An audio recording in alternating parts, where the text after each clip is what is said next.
Welcome back after the break. Just before we went for the break, we were studying chapter 5 and we looked at chapter 5 verses 1 to verse 16. Now we'll begin studying chapter 5 verses 17 onwards, where Paul is talking about how to treat elders, um, and basically talking about leading spiritual leaders. So let's read verses 17 to 20 from First Timothy chapter 5. Verse 17, let the elders who rule well be counted worthy of double honor, especially those who labor in the word and doctrine. For the scripture says, you shall not muzzle an ox while it treads out the grain, and the laborer is worth of his wages. Verse 19, do not receive an accusation against an elder except from two or three witnesses. Those who are sinning rebuke in the presence of all, that the rest also may fear. Now, Paul instructs on how to lead spiritual leaders, as we saw in chapter 3. These were called as elders.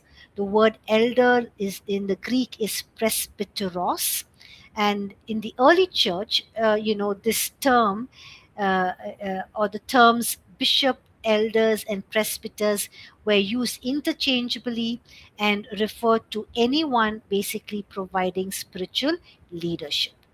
So he says, let the elders, so the focus is on elders who rule and elders who teach. That means elders who rule and elders who teach or labor in word and doctrine.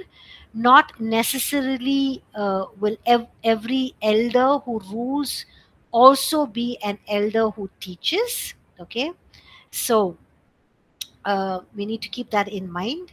And he says, they should be counted worthy of double honor. So if an elder, such as a pastor, does rule well and does labor in word and doctrine, that means clearly speaking of hard work, that one is worthy of double honor. Now, the Greek word translated honor has double meaning here. First, it has the idea of a price paid or received, and from there it came to refer to honor or esteem attached to someone or something due to their value. So, thus, the word can refer both to material support or esteem as well. So, give them double honor, implying that we treat all people with honor, but those who are in spiritual leadership, those who rule well, and those who preach and teach well, speaking of hard work, labor in word and doctrine, they deserve double honor. That means they deserve greater respect and regard. So, all people in the all saints in and believers in the house of God, in the church, should be treated with honor. But spiritual leaders, those who rule well and those who labor in word and doctrine, they deserve double honor. That means greater respect and greater regard. Verse 18, for the scripture says, you shall not muzzle an ox while it treads out the grain, and the laborer is worth of his wages. Now, we need to understand the two references here. Paul is drawing from both the Old Testament and the words of Jesus to support his point. He's saying, you shall not muzzle an ox while it treads out the grain. So, this comes from Deuteronomy chapter 25, verse 4, and refers to the practice of, allowing an ox to eat some of the grain while it works. So the principle behind it is that a worker, whether it's a person or an animal, should benefit from its labor. And he says the laborer is worth of his wages. This is quite a direct quote from Jesus in Luke chapter 10, verse 7, where he instructed his disciples to receive support from those they ministered to. So it reinforces the idea that those who serve in the gospel should be also provided for. Now, the application in First Timothy chapter 5, Paul uses, these references to instruct Timothy on supporting church leaders, particularly, elders who labor in preaching and teaching. Just as an ox should be allowed to eat while working, ministers should be fairly also compensated for their labor in teaching and leading the church. So, just as a laborer deserves wages, those serving in full time ministry should also receive material support from the church. Okay. Now, moving on to verses 19 and 20, how to treat a leader accused of sin. Okay, he says, verse 19, do not receive an accusation against an elder except from two or three witnesses. That means any accusation against a leader should not be automatically received. The accusation should be carefully verified by two or three witnesses. And Timothy should not receive or promote unproven, unsupported, unconfirmed accusations about church leaders. So this is something that we can also follow, if you are heading a team, or a ministry group, or you oversee a ministry or a church. If there's any accusation that comes against anyone, you should not just automatically receive it, but it should be verified by two or three witnesses, and it should be proven, supported, confirmed. Uh, uh, uh, uh, all of these accusations, even if it's against a church leader. Okay, verse 20, those who are sinning rebuke in the presence of all, that the rest also may fear. So, if a spiritual leader under Timothy's, oversight, or who is overseeing, is sinning, and that person is continuing to sin, then Paul is telling Timothy, you need to address this matter publicly. Why should he address this matter publicly? So that all may learn and walk in reverence before God, and not be led astray by continuing wrongdoing, of the spiritual leader, and all of them go astray. So all may learn to walk in reverence before God, and also will not be led astray by the wrong practices, the wrong teaching, or the wrong lifestyle of the spiritual leader. Okay, verses 21 to 23, he talks about personal notes to a spiritual leader. So we'll just look at what are some of the personal notes that he's writing to a spiritual leader, verses 21 to verse 23. He says, I charge you before God and the Lord Jesus Christ and the elect angels, that you observe these things without prejudice, doing nothing with partiality. Do not lay hands on anyone hastily, or share in other people's sins. Keep yourself pure. No longer drink only water, but use a little wine for your stomach's sake and your frequent infirmities. Verse 21, he says, I charge you before God and the Lord Jesus Christ and the elect angels, that you observe these things without prejudice, doing nothing without partiality. So it's interesting that Paul is charging or exhorting Timothy, reminding him that God, the Lord Jesus Christ, and the elect angels are actually watching him. Now, this strong statement reflects the serious nature of the job of leaders in the local congregation. And what is the seriousness of this statement, or the strong the serious nature of the strong statement is that leaders need to understand that they serve an eternal God and must please him first in everything they do.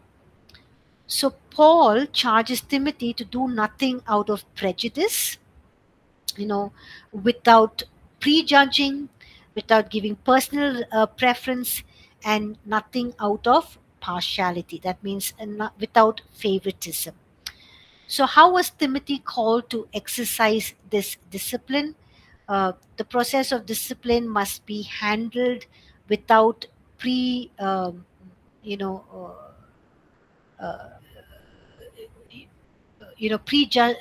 prejudging, without prejudice, without prejudging them, which can also be translated without partiality. Maybe Timothy might be inclined to be especially harsh towards those who have, previously hurt him in the church. But however, this process of discipline must be handled without prejudice, prejudging, or without partiality. Okay, and in the process of discipline must be handled without favoritism. Maybe one might be inclined to not expose the sin of a close friend, or somebody who is extremely popular and influential or wealthy. We don't want to expose their sin. However, there must not be any partiality in the process of discipline. God, Christ, and angels are watching, and because they are watching, he's telling Timothy, you have to do you know do nothing out of prejudice, without prejudging, and do nothing out of partiality, without favoritism. Okay, so this is so important for the leader to establish a level for all in the church, where everyone is treated equally and fairly. There's no bias based on language or cultural background, no preference based on social or economic status. Everyone is given the same opportunity. Everyone is expected to live by the same standards and also carry responsibility. Now, verse 22: do not lay hands on anyone hastily or share in other people's sin. Keep yourself pure. Okay?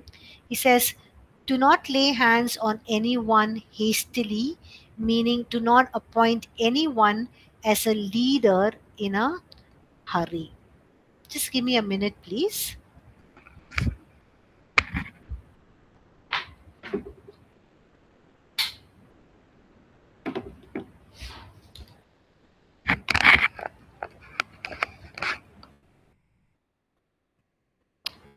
Sorry.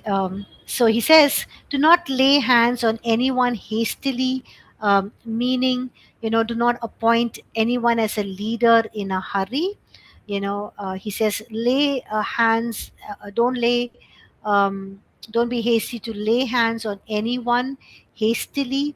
This is used in the same sense of ordination, uh, where we earlier looked at what Paul tells Timothy, cautioning Timothy to let a man prove himself before he was recognized in ministry. We look at this in chapter 3, where he talks about deacons, appointing deacons and bishops. He says, don't be in a hurry to uh, choose or ordain them into leadership positions. So Paul is cautioning Timothy to let a man prove himself before he was recognized in ministry, and there should be no rush, but uh, time must you must give time for the person to show and prove their commitment and their faithfulness to ministry. And he says, lay hands on, which means since ordination simply recognizes God's calling, it is all the more reason to not be in a hurry. Okay, time should be given to allow you know um, the people to use their gifts and calling and to demonstrate faithfulness and commitment in the gifts and the calling that God has placed in their lives. Um, Now, we usually take this approach. First you perform your function, and if you do it well, faithfully, then we give the person the title that his function deserves. And if they do that well, then we group them up to the next level. So this is something that we follow here at APC. This is an approach that we take. First we let the person perform their role and their function, and if they do it well, they do it faithfully, then we give them the title that their function deserves. And if they continue to do well and excel, then we groom them up to the next level, or we you know we help them grow up to the next level. So verse 22, he says, do not share in other people's sin, keep yourself pure. Now this is a very important instruction for a spiritual leader. He says, do not become an accomplice in other person's crime with what other people say and do. So if people are making a decision, whatever the decision is, let them know it is their decision.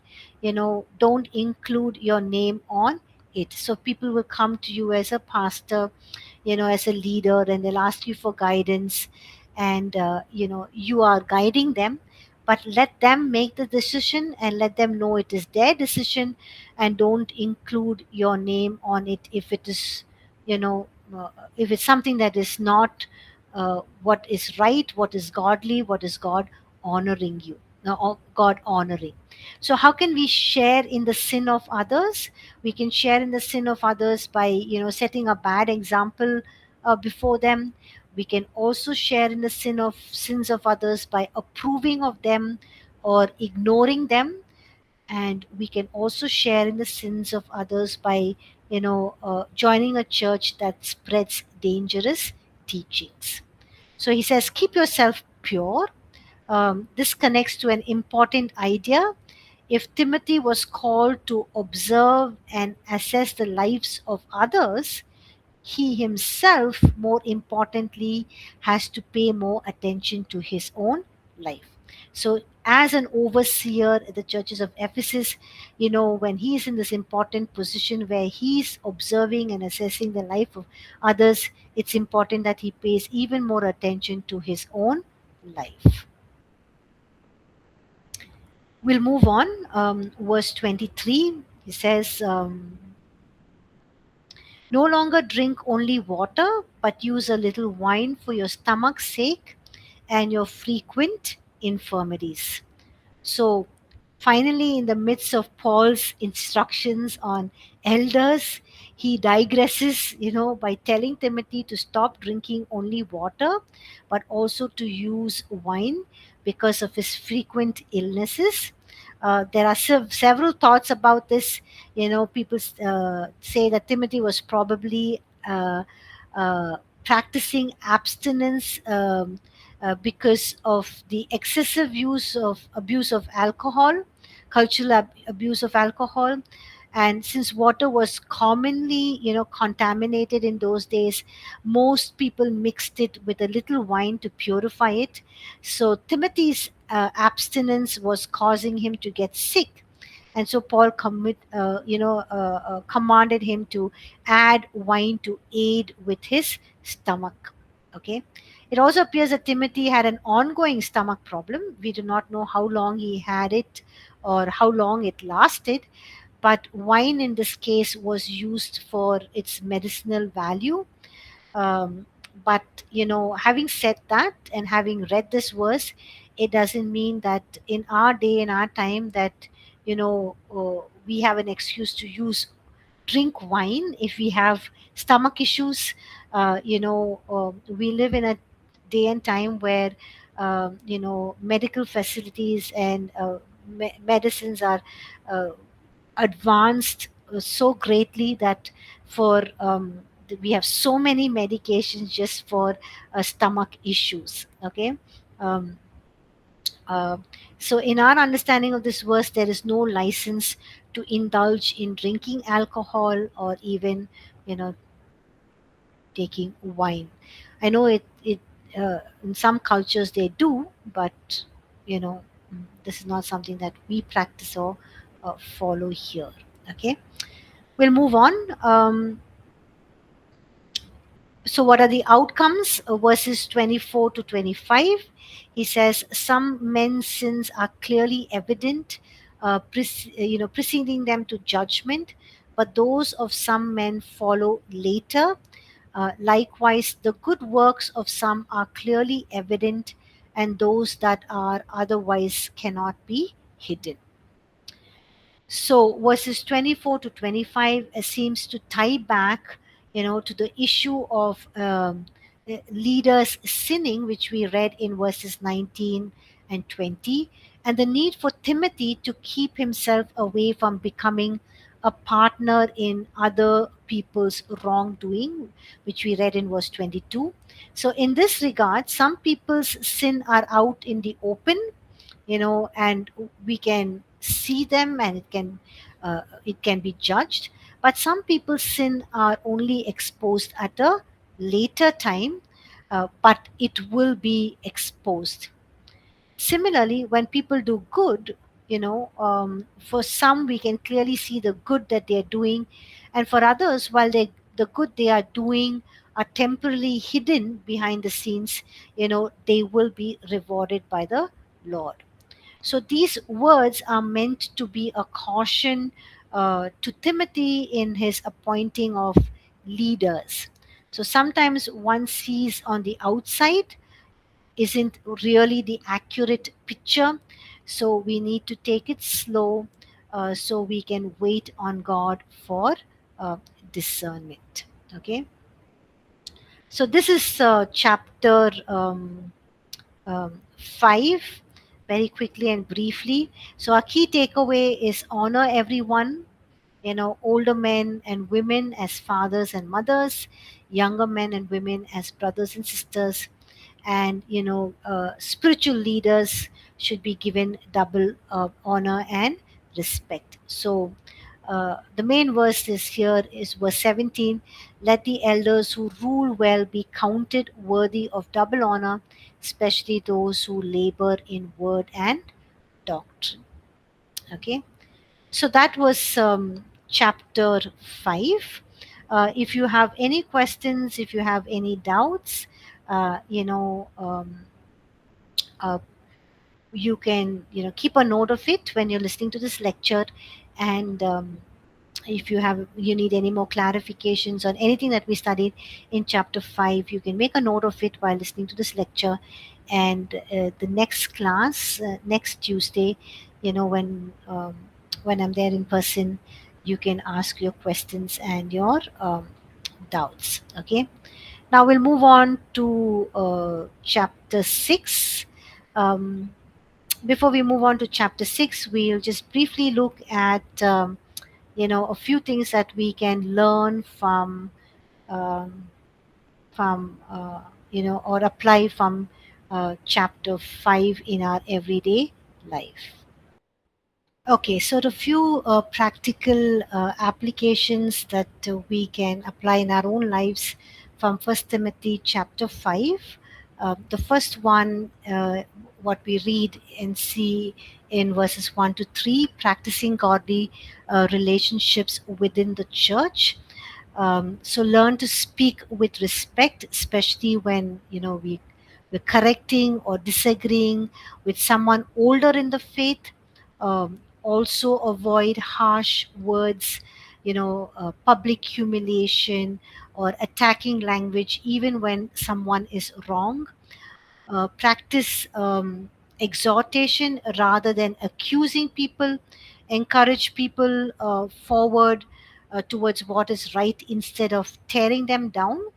Also treat fellow students, brothers and sisters, um, uh, or as believers or saints in the body of Christ, and not as competitors. Don't compete with them, but look at them as brothers and sisters, as fellow believers in the body of Christ. Be intentional about purity in interacting, especially between male and female students, male and female believers. It's important to guard our conversations, put our boundaries, limits, and also keep our motives clear and pure. It's also important to honor older believers, widows, and senior leaders, by our attitude, our speech, our actions, and the way we treat them and way we respect them. So it's important to ask ourselves this question, if the person I'm speaking to is my father or my mother or my brother or a sister, would it be the same way I would treat them or speak to them, is a good question to ask ourselves.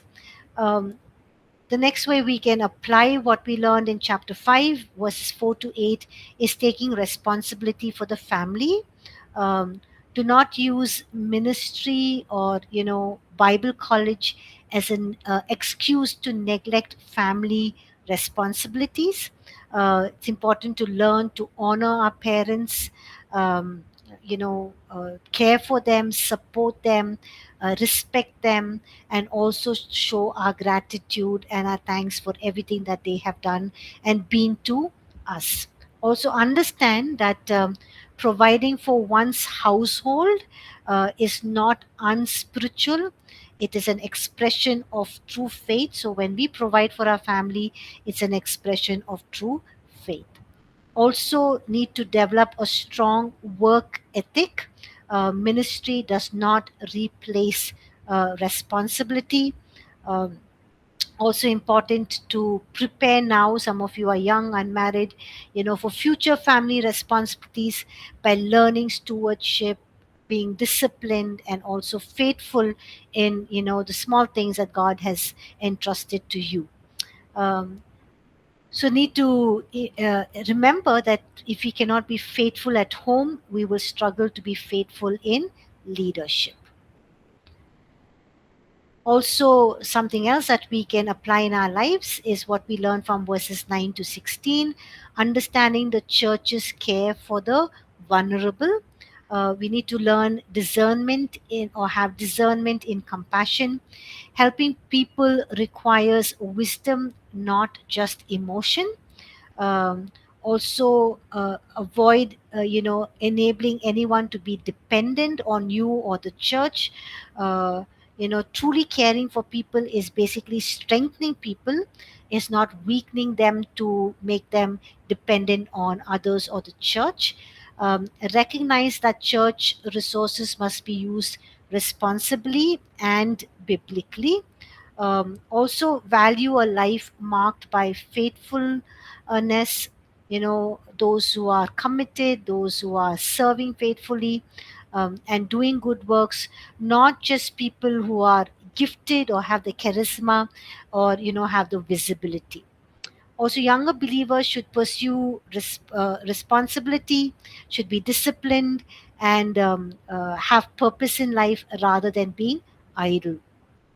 Okay, so something that we can remember as future leaders is mercy and order must work together in the church. Okay. Another way that we can apply chapter 5 in our lives is verses, what we can learn from verses 17 to 20, is honoring and relating to spiritual leaders. Okay, we need to learn to honor pastors, teachers, and leaders, especially those who labor in the word. Avoid gossiping, rumors, casual criticism of leadership. Do not entertain accusations unless there is clear evidence and proper, accounts, and people who mention things, and there is two or three witnesses, and there's proper accountability. Understand that public leadership actually carries public responsibility, and sin must be addressed, not overlooked, not ignored.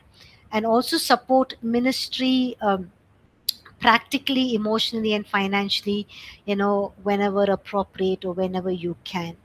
So it's important that we yeah, a good heart posture to develop is to respect authority without idolizing them. Okay, don't make them idols. Don't make leaders as idols, but it's important to respect authority. The fifth point that we can learn and apply from chapter 5 is verses 21 to 23. Living with integrity as future leaders, commit to fairness and integrity in all decisions, avoid favoritism, learn to say no to pressure, to popularity, and to emotional manipulation. Be patient in leadership development. Do not rush into positions or titles. Do not rush in putting anyone into specific positions or titles, which you will regret later, which can also cause a lot of strife, division, and confusion in the church or in the ministry. Let character develop before authority increases. So it's important that you develop your character before you exercise in authority over a larger sphere, or your authority increases. Guard your personal purity. What you tolerate privately will affect also your your ministry publicly. Also important to take care of our physical health, and remember that our spiritual devotion does not replace wisdom, uh, our own wisdom and our own knowledge, but it should balance. Okay, and something that we can learn as a leadership principle is anointing never replaces character. Our anointing never replaces our character.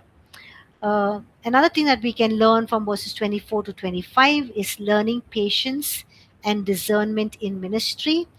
Do not be impressed too quickly by appearances of people.